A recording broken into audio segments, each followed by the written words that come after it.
ජ්‍යෙෂ්ඨ කතිකාචාර්ය ආචාර්ය ගයනි රණසිංහ මහත්මිය විසින් රචිත වෙලාවකට දුකයි වෙලාවකට සැපයි.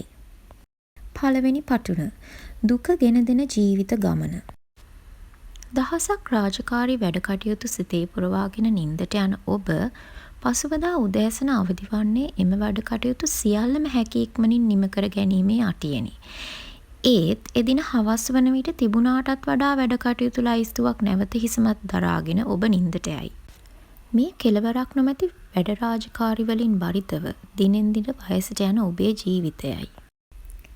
මේ අතර හැල්මේ දුවන වැඩ රාජකාරි වලින් හෙම්බත් නොවූ නිදහසේ ගත කළ ළමා කාලය ඔබේ මතකයට නැගෙයි. ඒ කාලය කොතරම් සුන්දරද? ඔබ ඔබේ දෙමව්පියන්ගේ රැකවරණය මත ගෙවා දැමූ පාසල් කාලය දැනට වඩා සැහැල්ලු නමුත් පාසල් අධ්‍යාපනයටත් උපකාරක පන්තිවලටත් කොටු වූ එම ජීවිතයේද තරමක් නීරසයයි ඔබට සිතෙයි. ඔබ ඒ කාලයේදී සිහින මැව්වේ පාසල් දිවියට වඩා සුන්දර වූ ජීවිතයක් මතු අනාගතයේදී උරුම කරගන්නට නොවේද? වර එක කුඩා දරුවෙකු දකින ඔබ නිතැතින්ම ඔබේ ලදරු කාලයේ පිළිබඳ චිත්ත රූප මවන්නේ ඒ පිළිබඳ හරිහැටි මතකයක් නොමැති නිසායි. දෙමව්පියන්ගේ අසීමිත වූ උදව් උපකාරයෙන් ගෙවා දැමූ ඒ දිවිය සැහැල්ලුවයි ඔබට සිතෙයි.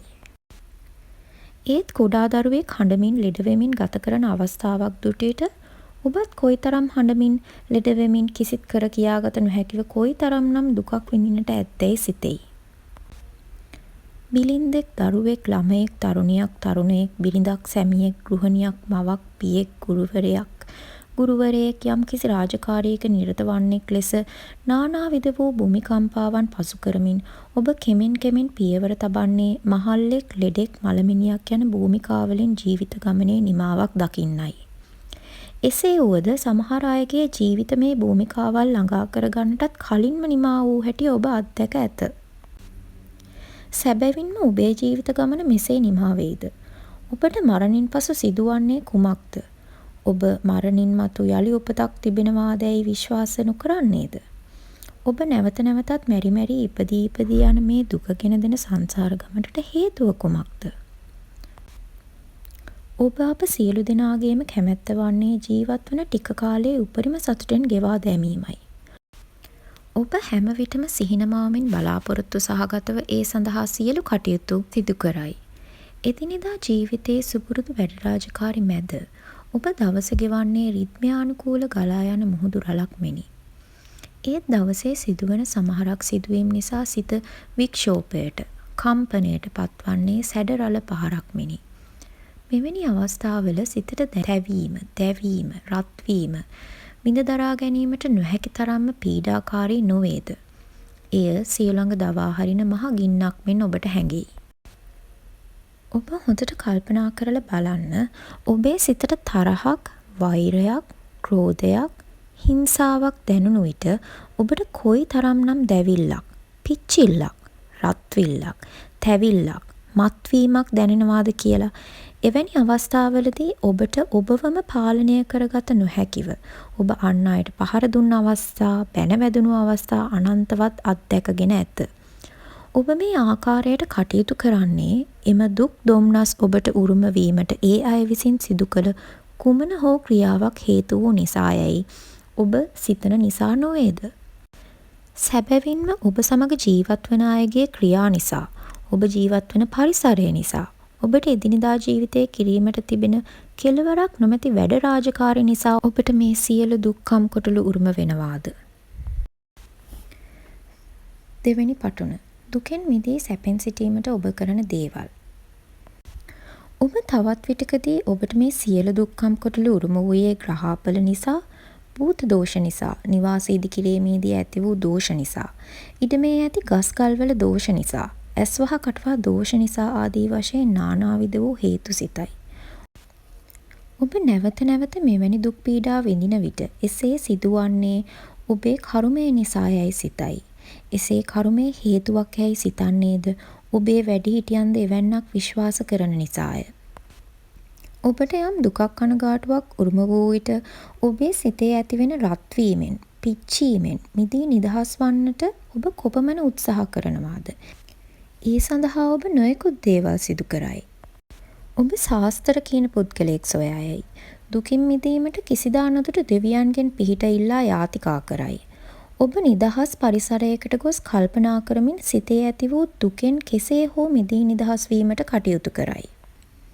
එසේත් නැතිනම් වන අරණකට භාවනා මධ්‍යස්ථානයකට ගොස් එහිදී අසා දැනගත් හුස්ම රැල්ලට සිත යොමු කරමින් කරන ආනපාන ප්‍රාණයාම භාවනාවක් හෝ කසින භාවනාවක් වඩමින් සිතේ ඇති වූ දුක සමතයකට පත් කර ගන්නට උත්සාහ කරයි.